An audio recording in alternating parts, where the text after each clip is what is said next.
Welcome to the Massachusetts School of Law Educational Forum. Thank you for joining us. I'm your host, Diane Sullivan.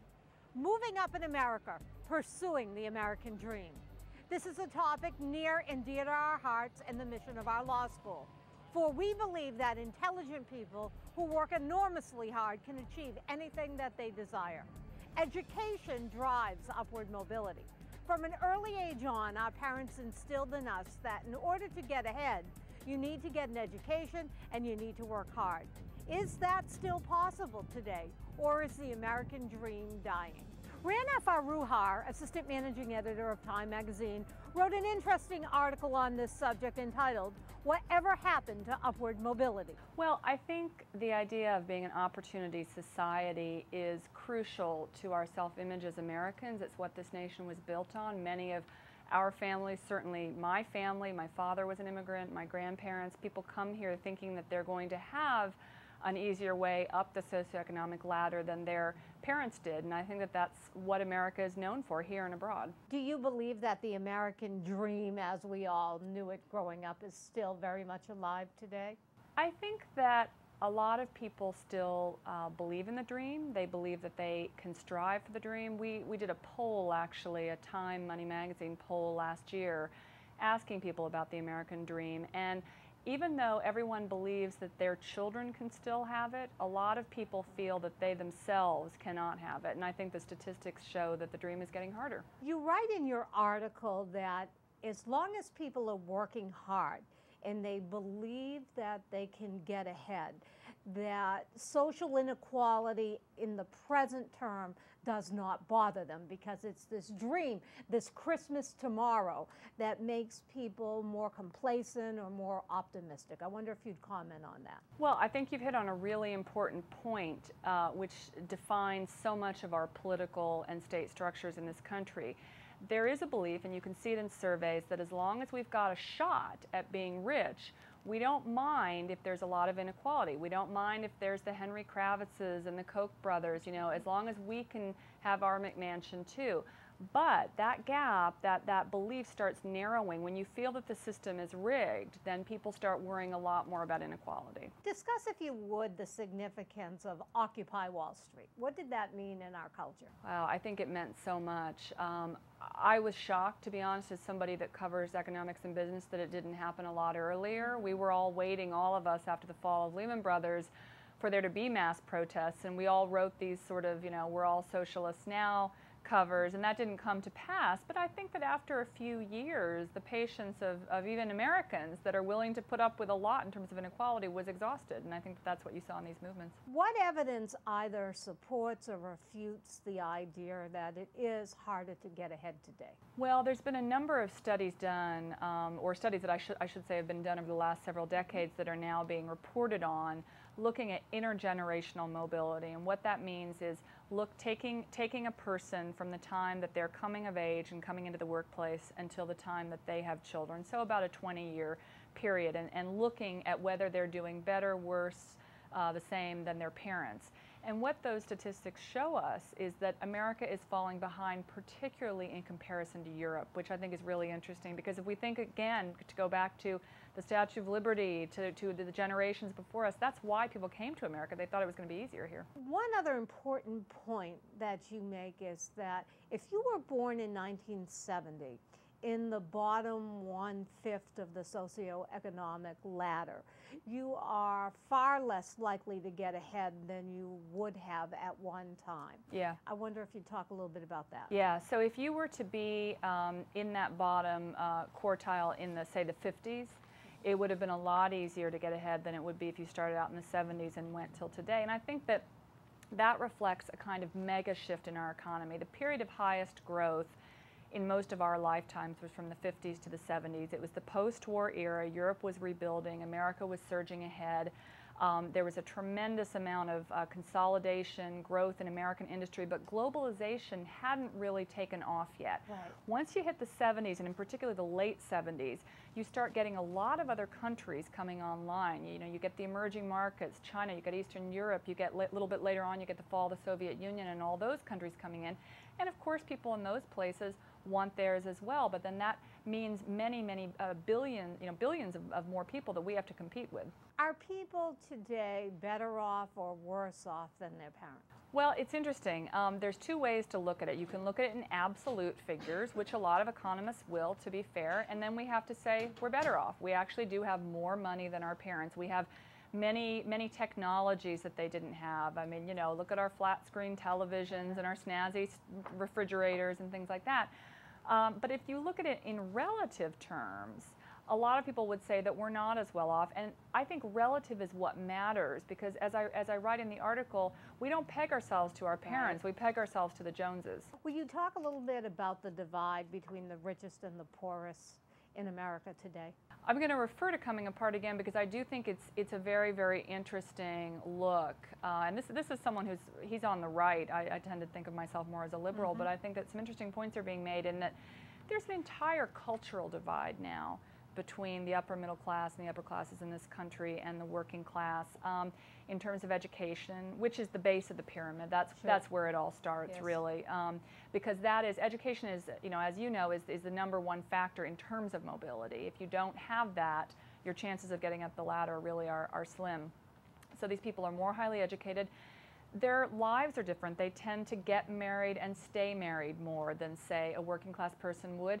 No moral judgment on that, but what it does mean is they tend to be richer. You tend to be not operating with one income. You tend to have more stability. There's all different sorts of ways in which their lives are different. Their habits are different. Their political values are different. So we're really creating a bifurcated society here, and I do think that that's a risk for democracy. What about the real estate market? How has that impacted things? That's a huge missing link that I think people don't speak enough about. So, there was a lot of talk during the Clinton administration and later in the book years of creating an opportunity society by allowing people to buy homes. And certainly while home ownership has been an important part of the American dream, as we all know, there were an unfortunate number of flawed mortgages given to people, often fraudulently on the part of the banks, who couldn't afford them. The government, in some cases knowingly, pushed these policy ideas out because they wanted this debt to cover up this long-term problem of the hollowing middle that has been happening since the late 1970s. Basically, since the 70s, wages in this country and every other rich country in the world have been flat.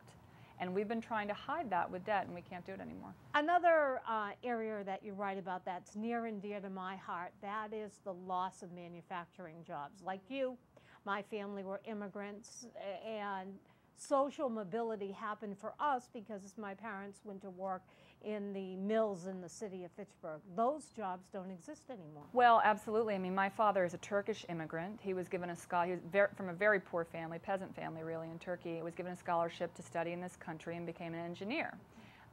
This plays to some other aspects that maybe we'll come to later, but long story short, he went into the manufacturing business in the Midwest. He was part of the auto components field.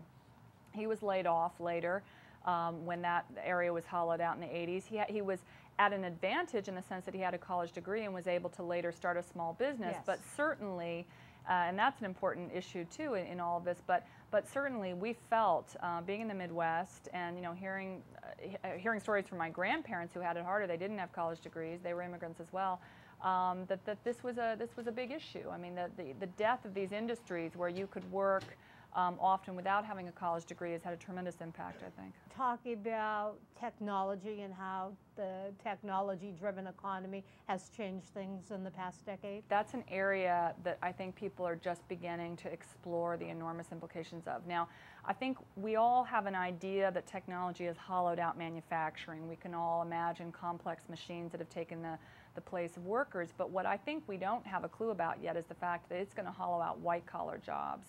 There are I'm a journalist, there are now software programs that are being used to write wire copy. I mean, there's almost no job that you can think of that can't in some way be touched and reshaped by this. There's actually a fantastic book by a couple of MIT academics called Race Against the Machine. And these are guys from MIT, right? They're all about technology, but they're raising the point that even though we can look and see that technology has been a net job creator so far, they feel that we may be at the point now where it's going to become a net job destroyer across a number of industries. And that's pretty profound, I think. You write that America's best hope is to improve education.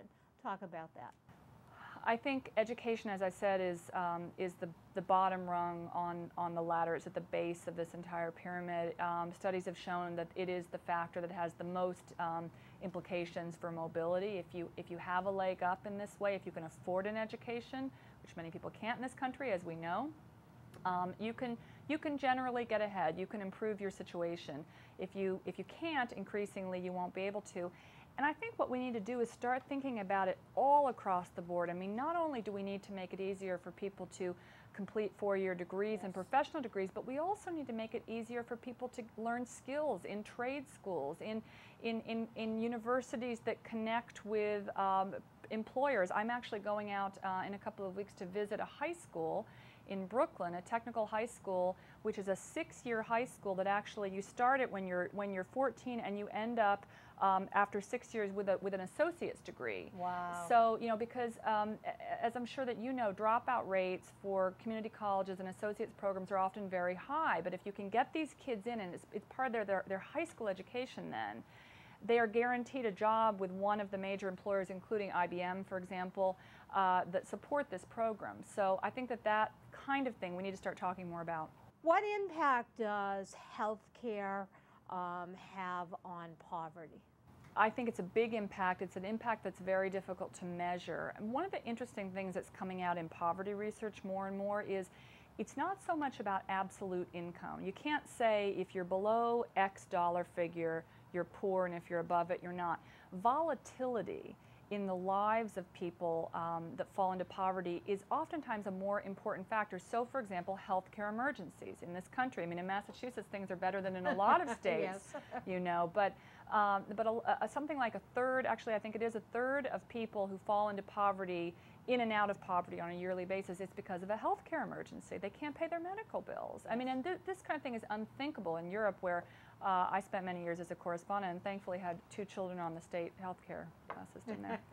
Well, I wanted to talk for a moment about Europe's higher spending on social safety nets and how that has bolstered their economy. Well, we could talk about 2 things on that front, healthcare and education. I think the fact that people have a baseline level of state-funded healthcare means that they don't have these kind of healthcare emergencies that then push them into poverty and become more expensive, because then of course you have people going to the emergency room, you have people that need to go on social services, etc. Education, though, is another important factor. When you look at these studies from places like Pew and Brookings that are finding how a number of Western and Northern European countries are now more socially mobile than the U.S., you often find that a big factor is state-funded education. Because, you know, kids here, you can be really smart, but if you're poor, you're stuck, you know? And with the Pell Grants going and, you know, a lot of things making it harder and harder to get education, I think it's going to be a continuing problem. And if you're born poor, you're much more likely to be sick and malnourished on top of everything else. Absolutely. What impact does our tax policy have on the problem of social inequality? Essentially, I think what we need is a tax system more like the one that you find in Germany or France, which is simpler, okay? I mean, you know, we all know of the hundreds of pages of tax code in this country that make it easy to jump through legal hoops. The rich that have succeeded because of all the opportunities in this country need to pay their fair share. I mean, I think that you need a system in which you're going to have a high consumption tax. So if you're the kind of person that can buy 2 Cadillacs, Mr. Romney, you know, or a jet or a yacht, then you have to pay for them in a way that we don't in this country. I think that you also need to think about systems that really take the burden off of the middle and redistribute to the poor, but in areas that have that are directly touching mobility. Areas like, I would say, education first and foremost, but probably healthcare and a number of other areas as well. Any other specific ideas on how this nation can create more opportunity? Many of these things really do focus back on education. It was interesting because Charles Murphy actually today in the New York Times had an interesting op-ed piece about this, in which he talked about not only do we need more technical schools and a kind of a reevaluation of this idea of a 4-year degree from an Ivy League school automatically gets you a job in, you know, this and that and another great company. We need to pay everyone minimum wage, so no more unpaid internships. I mean, you know, I have to say, working in media, which is not a particularly well-paid industry, you see a lot of people that can afford to take on unpaid internships, and then you have a leg up, whereas kids that are not as advantaged have to wait tables or, you know, do things that are not as career advancing. So I think some kind of law, I agree with him, that you need to pay everyone minimum wage regardless of what kind of, you know, starter job they're in. I think a rethinking of trade and technical schools. More collaboration, kind of German style actually, between public sector, private sector, and educators. There's not enough talking, although I think there's starting to be more. I hear more about this in Washington. I think we need, I'm going to use a third rail word here, but sort of industrial policy light, not picking industries that we want to succeed, but getting the public, the private, the educators together to talk about where are their growth opportunities. It'd be great if more and more cities, municipalities, and companies could get together and do this type of thing. It would be, and it's the norm elsewhere in the world, so it should be here too. You have spoken about China, you've spoken a little bit about Europe generally. Talk to us about Canada. What lessons can we learn from our neighbors in Canada? That's a great question. Well, two come to mind immediately. First, healthcare. They do more at a national level to make sure that there's a baseline of care. You don't have kind of volatile healthcare emergencies like you do here. But secondly, their banking system is actually much more sensible than the U.S. They were one of the few countries, rich countries, that haven't had a banking crisis. They have much smarter banking regulations. So I think we could look at their financial system and learn something. Final question. You have children. Will they do better than you have done? I hope so. I hope so. It's interesting. I go back to the point about pegging ourselves to the Joneses, pegging ourselves to people around us. I grew up, I would say, very middle class in Indiana, and my mother was a teacher and my father was an engineer, and I felt like we had a lot for the neighborhood that we lived in. I grew up, you know, my kids are growing up in New York around people that are very, very wealthy and people that are very poor. So they have different expectations, but I hope that gives them a sense that we're all in this together, as we are in this city and this country. Associate Dean of the Massachusetts School of Law, Michael L. Coyne, asked a few of his students their thoughts on whether it's possible to move up today. Oh, I think the American dream is far from dead. I certainly think that I'm living it right now, and I would have never thought that I'd be sitting here speaking to a dean of a law school after coming to the United States from the Dominican Republic in 1986 as a child. It's been a long ride, and it's not over yet. When did you learn to speak English? Well, when I came to Lawrence, I don't think they had a bilingual program such as now. So it was really sink or swim. And I remember there was one lady who came and took me out of the classroom for about an hour a day, and they called it Chapter 1. And I think that helped me transition, and within 1 year, I actually learned how to speak English enough to defend myself, and then go down from there. And so then you finished grade school, went on to college, and ultimately law school. Who's the driver there? Who's motivating you to keep progressing and moving on and telling you that you can accomplish these things? Well, initially, it starts at the home. Right. My mom and dad always believed that I could do anything I really wanted to. And education was a topic every single day, every single month, every single year, even during the summers. But now that I'm older, obviously, they've instilled that drive in me. So the man in the mirror, that's the drive right now.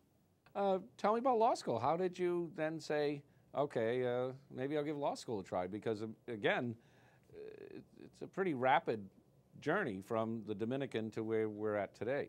Well, again, it was a combination of things. After going to school at Ithaca College in upstate New York. Did you enjoy Ithaca? Oh, I loved it. I would go back right now. I would go back right now. It was such a great 4 years. As you can imagine, a kid from Lawrence just pretty much knowing the outskirts of Lawrence and not traveling anywhere. Overnight, I was in a campus. It was gorgeous. Beautiful, beautiful campuses between Cornell and Ithaca. Oh, it's gorgeous. I think it was wonderful 4 years. If I can go back right now, I would definitely do it. Did that really give you the drive to do better academically, to keep pushing when you were in such a strong academic environment as you'd find in Ithaca? The way I see it is, a different part of the world was exposed. Mm-hmm.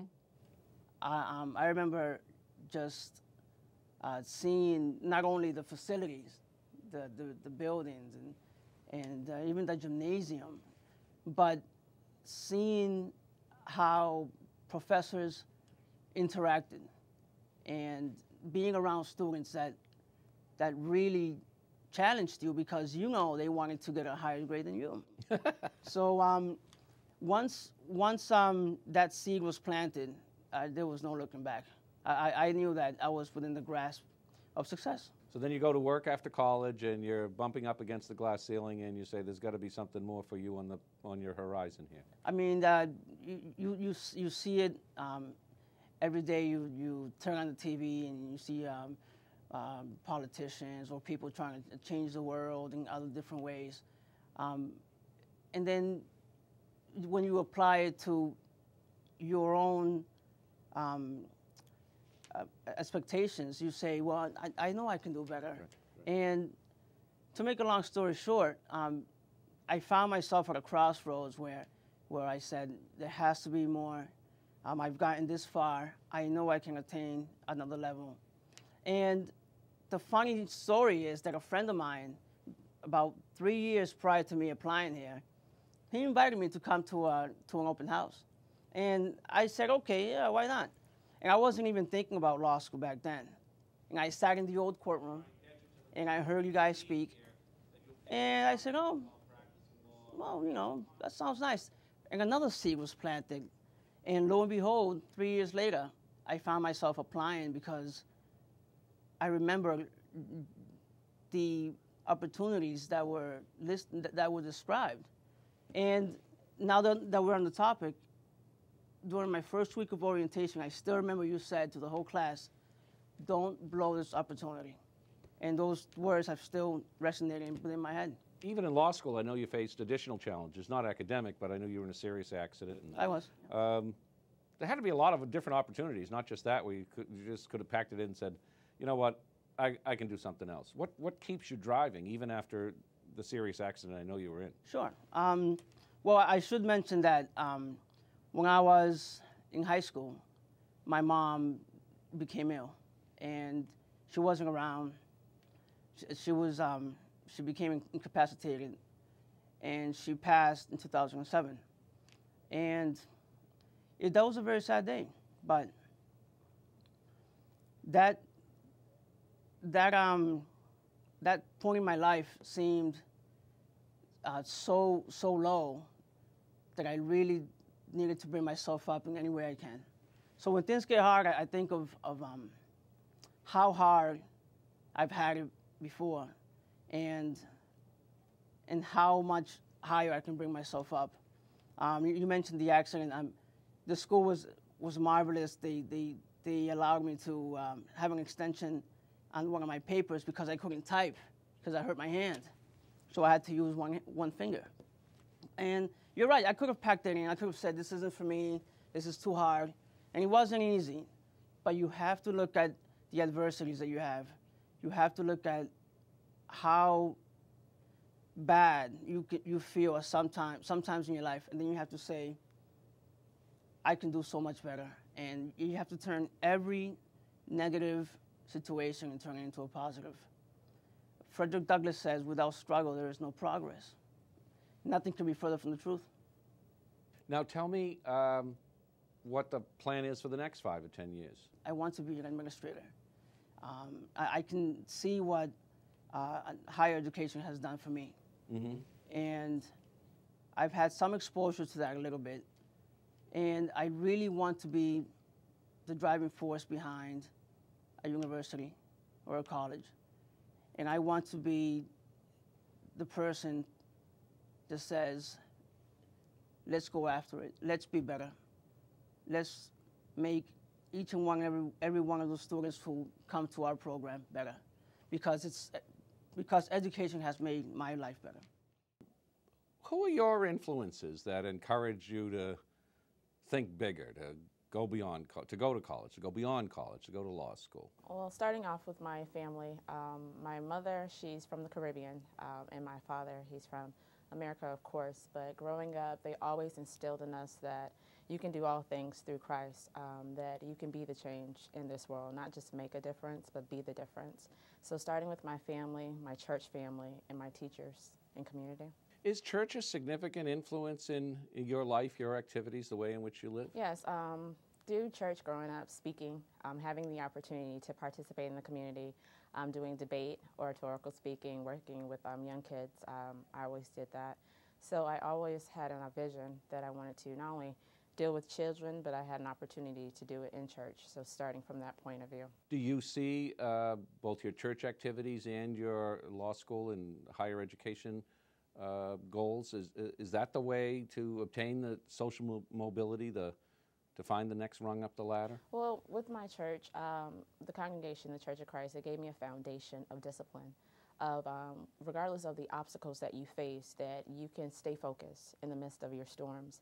So being in law school, just having that mindset, no matter what happens, you can stay focused and being driven and know that people love you and care and will support you no matter what happens. So it starts from that point of view. What do you tell other people when they say, you know, that whole hope of the American dream is a fallacy, is that, you know, you've got to be from a certain group, a certain class, and have a certain education to be able to achieve in this society? You think that's true? Well, growing up in the South, in Florida, and coming up here, I see the complete difference with the American dream. A lot of young students, I would say, would have that vision that I can only get this far because I'm black or because I'm a female. However, if you have all the capacities, the education, and if you have the motivation to keep the end in mind first, and take those steps to get there, you will get there no matter what. How do you achieve success? Well, it starts off from my prayer, spiritual aspect. Prayer and having faith to know that regardless of what obstacles are placed before me, whether it's school, whether it's finances, whether it's employment, that there is something bigger and something brighter at the end of the day. There is the light at the end of the tunnel. And what I do, I keep in mind of where I want to be. If I want to be the Supreme Court Justice, the first African-American woman, then I have to take the necessary steps to do that. So by going to law school, MSL, by staying focused, by getting involved, by talking to people, and also networking those opportunities, and staying focused in my studies, and also just making sure that I have the goals in the back of my head, it helps me to get to where I want to be. In mock trial, the same thing, preparation. You have to practice. And it's not just practice, it's perfect practice that makes perfect. Tell me how you juggle everything you do, because I've been talking to a few people, and it really appears to me to the old adage that if you want to get something done, give it to a busy person. And to a large extent, as you know, to me, you embody that. You were head of the Black Law Students Association at Mass School of Law. You're head of the Barristers, which is a public service organization where you go out and assist the less fortunate one time a month. I know you've been extraordinarily active on the trial advocacy teams.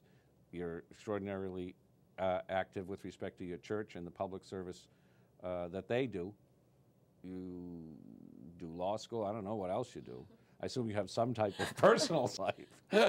Somewhat. How do I balance, to be honest, Dean Coyne? I don't know. I just know it's by the grace of God. It's about giving back. When you go to barristers to feed the homeless, it's like seeing the smiles on their faces. It's when you're working with children, interning in the court, you're seeing the difference and the change needed. So with me, it's like if I see a need, I always just naturally try to do it or get it done. And not wait for other people, because if you wait on someone, it may not happen.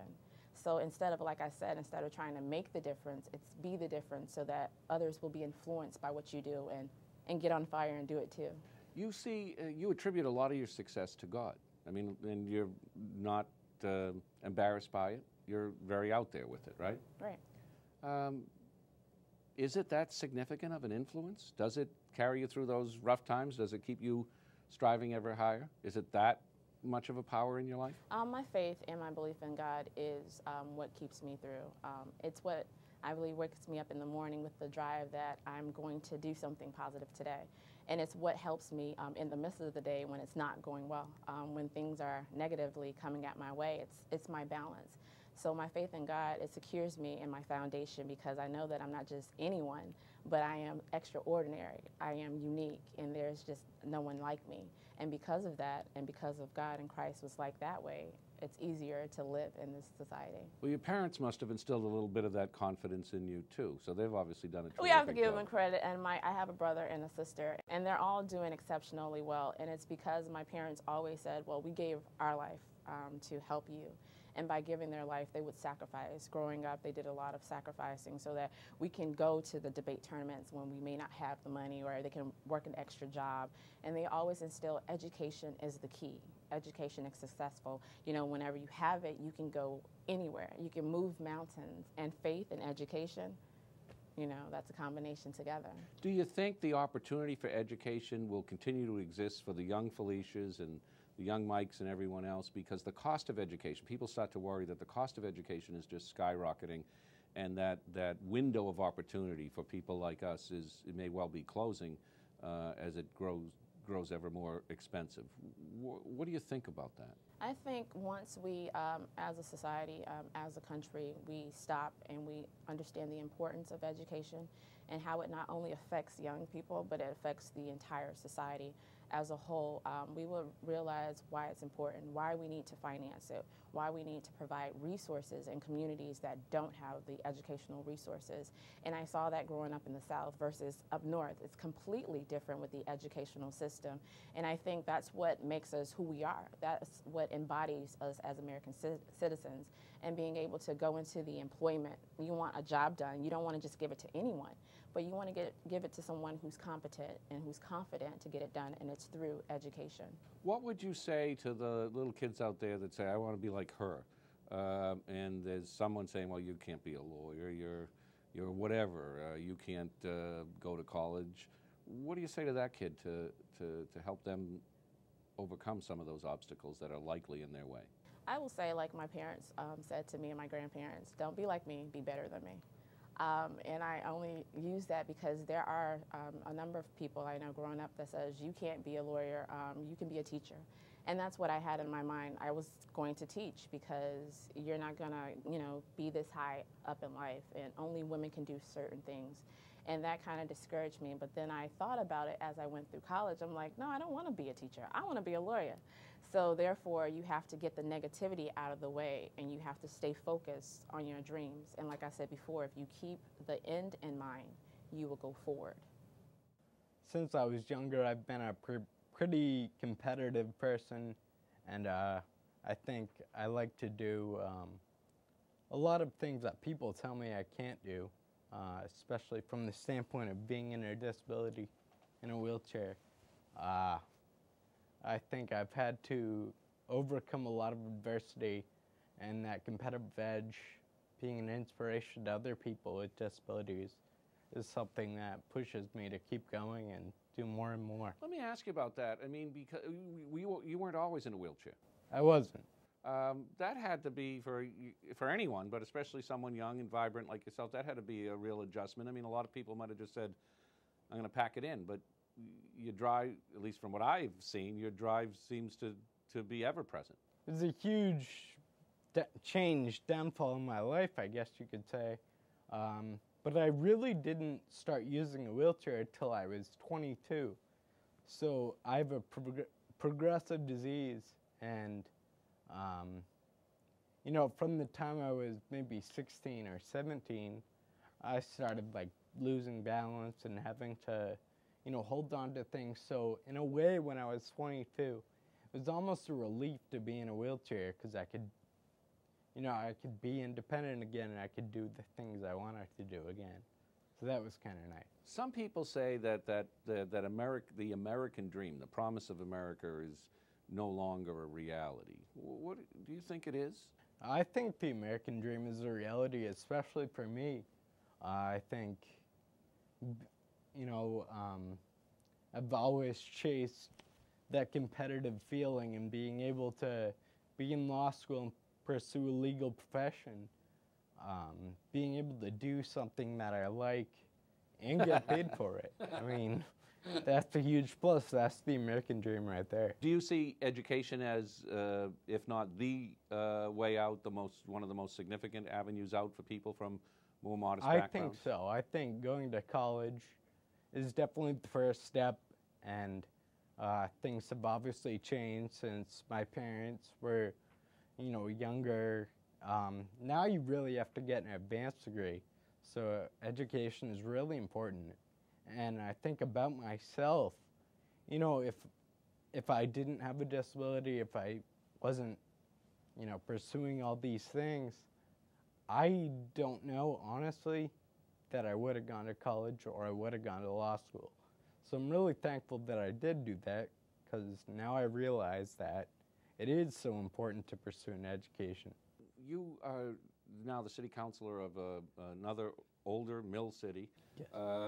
And there's an awful lot of other people that within that city that you now represent that are also trying to find their way up that social ladder, the next rung up. Right. What advice would you give to them as to how to get out from the situation they see themselves in now? I think, pursuing something, pursuing anything, really, you gotta have some kind of drive. Find something you like and just go for it. And I think that's really important, because when you do find something you like, you are competitive and you do have that drive. And I think that's what's going for me now. I mean, it's sitting in college and, sitting in high school and taking classes you don't necessarily like or want to pursue.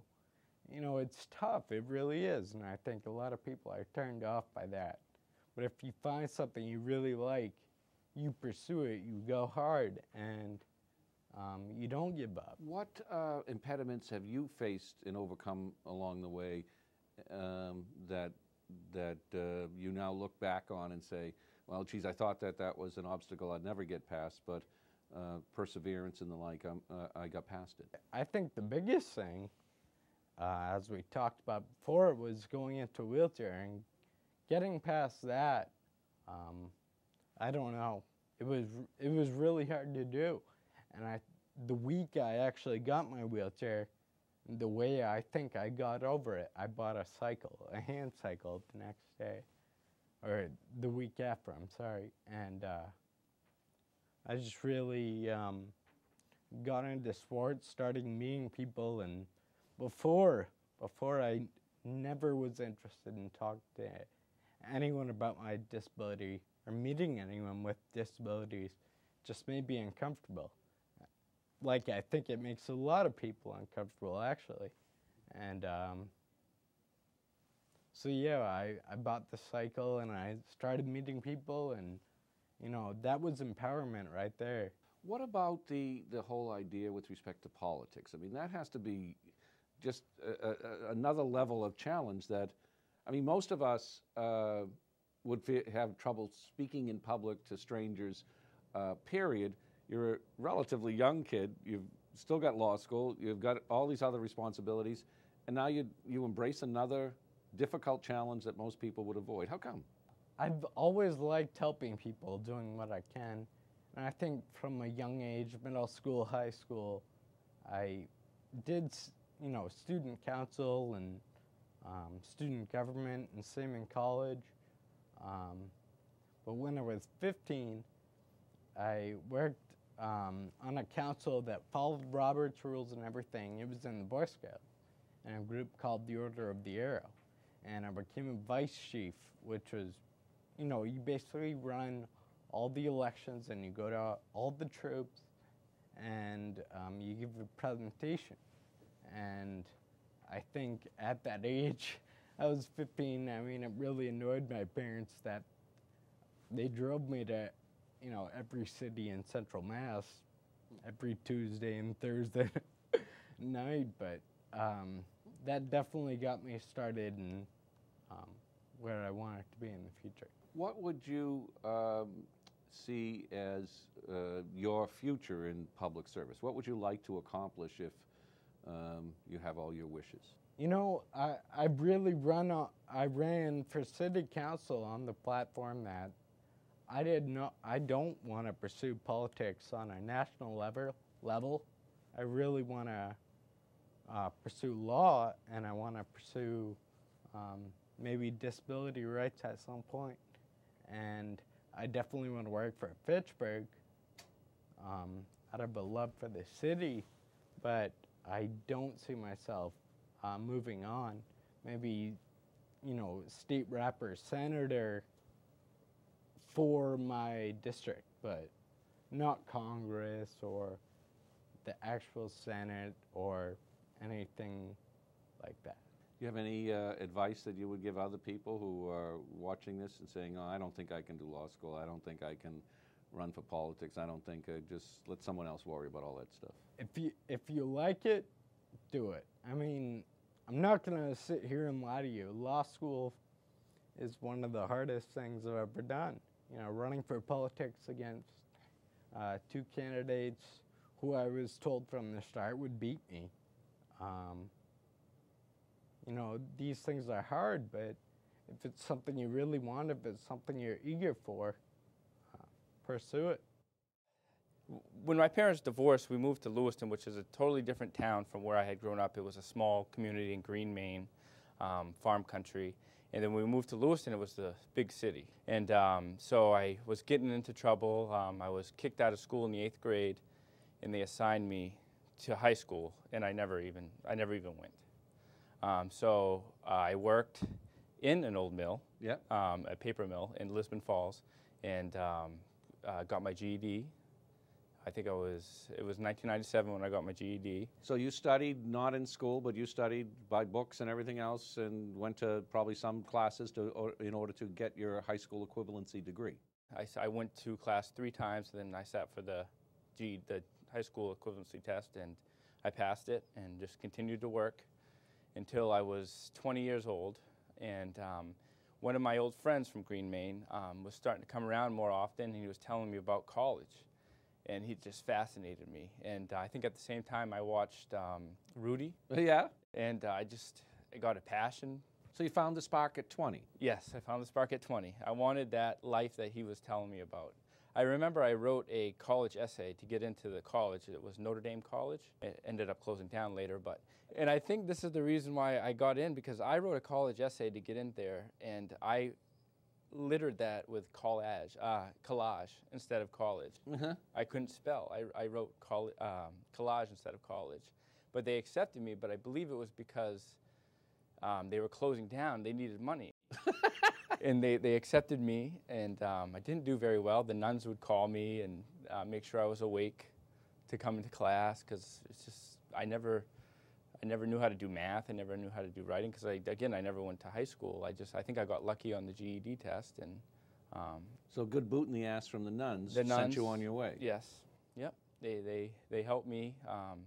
They made me, you know, put the time in and the effort in, and then when the school closed down, the University of New England, they accepted me because I was part of the students. That was part of the deal between Notre Dame and University of New England. I would have never had the grades to get into the University of New England, but as part of the deal to get the PT students, they had to accept everybody that wanted to go. Okay. So I was lucky. Again, another door opened, and I took advantage of that. And so then at some point you decide that even that's not enough after this rocky start. Yes.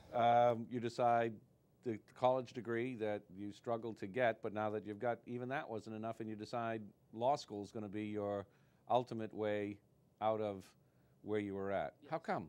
I don't know how law school really got into the picture.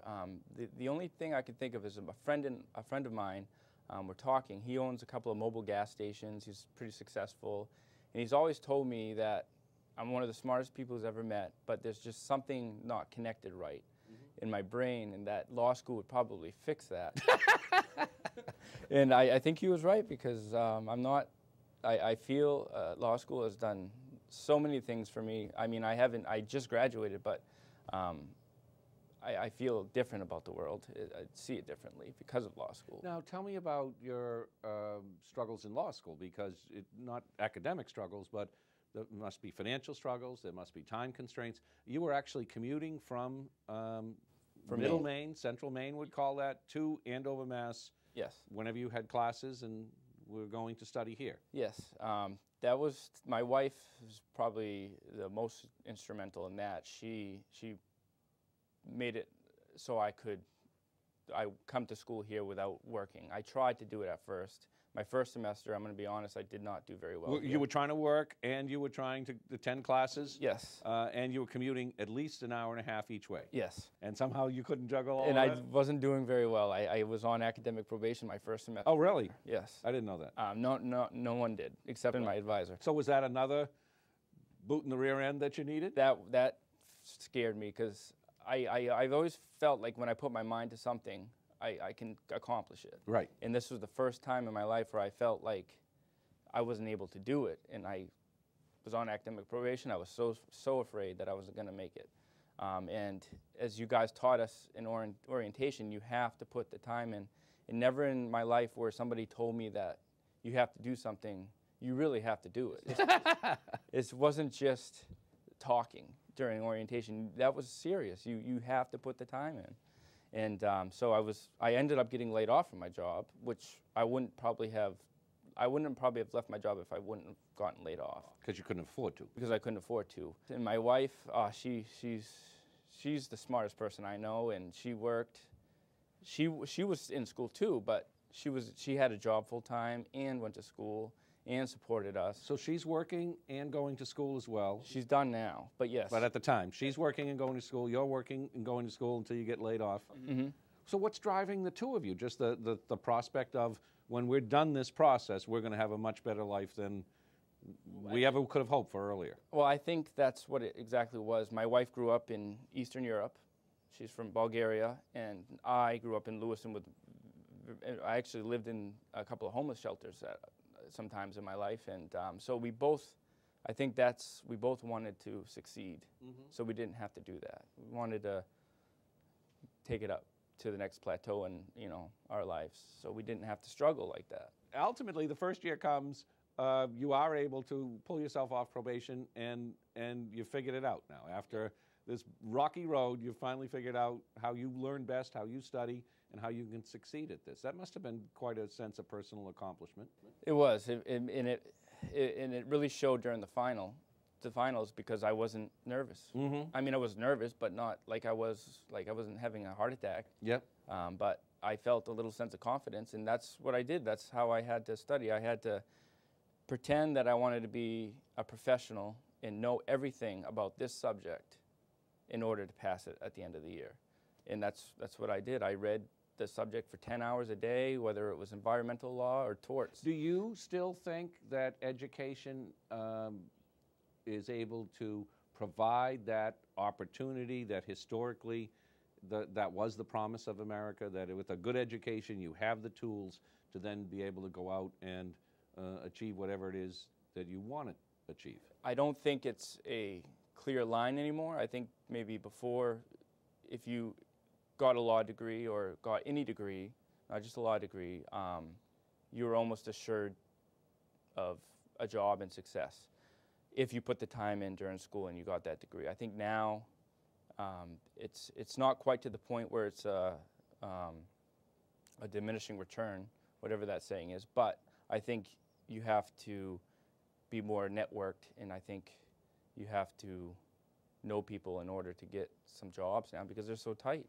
What advice would you give to that kid who's out there who might have been in a similar situation to you, and doesn't care about school, doesn't really think that it's going to do him much good, and what advice would you give him? It's up to you. It's up to that child to get to where they want to be in life. If they want to be successful, no one else is going to do it for them except for yourself. So you have to find something from within. Psychologists call that resilience. If you're in a poverty or you have a hard life, but just do it. I mean, you just have to do it. You can't take the shortcuts. You can't do anything. You have to put the time in. You have to do the work. And I don't know. I mean, they have to do it. They can't take shortcuts. Well, I think when I was a kid and I imagined myself being an attorney, it was more, I wanted to defend people because I come from a huge family. We used to run around, the yard playing with my cousins and neighbors. And I think what strikes me from my childhood is that because you were with so many kids, you had to defend each other. So I will always come out to defend the ones that were, weaker. So I felt like I was bullied as a child too. So it's like that's how I imagined it. I was the person that was coming to defend them, not with my physiques because I was always tiny, but with my arguments. And my family used to tell me, "You're going to be an attorney." So it wasn't necessarily a clear path. And when I was in college, when I was at UMass Lowell, I only went to college because I wanted to become an attorney. And then at some point there, I realized that I wasn't sure. I wasn't sure how I was going to do this. Where was I going to find the money to go to law school? And I spoke to all my professors, and they said, you don't have to. You don't have to know what you want yet. You can go find a job and figure it out as you go. And that's when I started working for Congressman Marimian as an intern.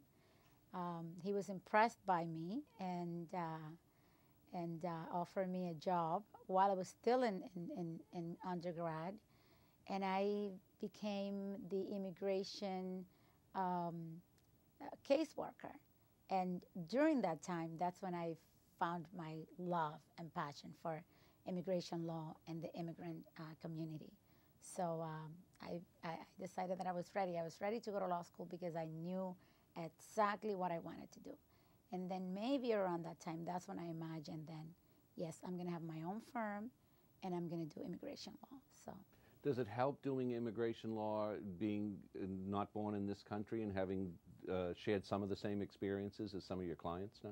I think that it helps because you feel more connected to the cause. I'm an immigrant, so being an immigrant helps. The fact that I understand the difficulties of immigration and how people come to this country. Even though I came to this country legally, and my father came to this country when I was 4 years old and has lived here, most of his life.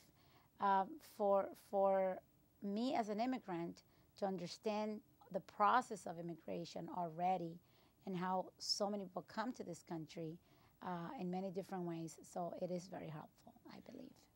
How difficult was the journey? I mean, there must have been stumbles and falls along the way to stick with, well, I'm going to finish college and then I'm going to pick myself up and I'm going to keep going through law school. I mean, did you always see education as sort of the way out to that the better life that you were hoping to get? Well, since I was very young, I was a student, and I loved being a student, and I loved learning. So studying was never a problem for me. My family saw me as the person who was always in school.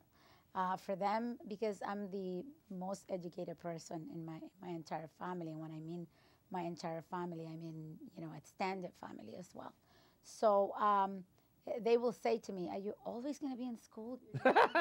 When did you end? When does the school end for you?" Because it wasn't what they were accustomed to.